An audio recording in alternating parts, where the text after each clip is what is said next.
Ω γλυκή μου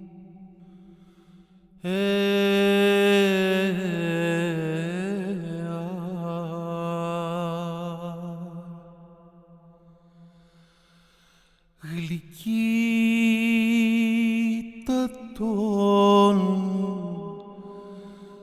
τέκνον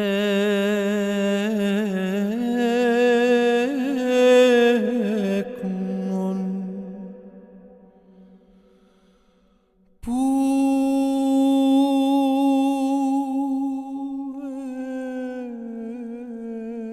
έδισου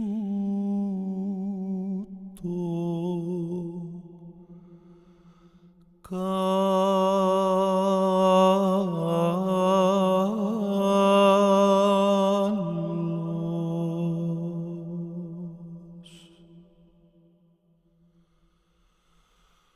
ο φως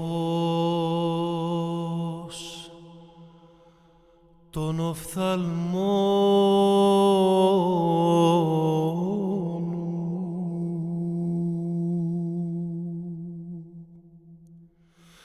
γλυκύτατον μου τέκνον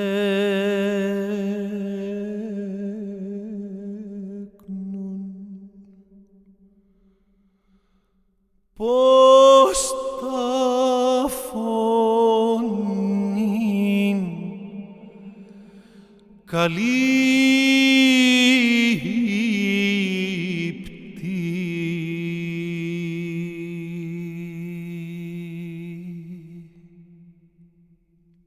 Εγώ είμαι η οδός και η αλήθεια και η ζωή. Ουδής έρχεται προς τον Πατέρα ημίδιε μου.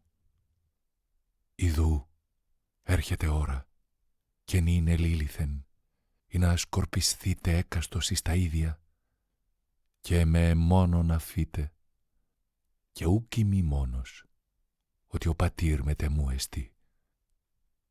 Ταύτα λελάλικα ημίν, ή να εν εμεί ειρήνην έχετε. Εν το κόσμο θλίψην έξετε, αλλά θαρσείτε.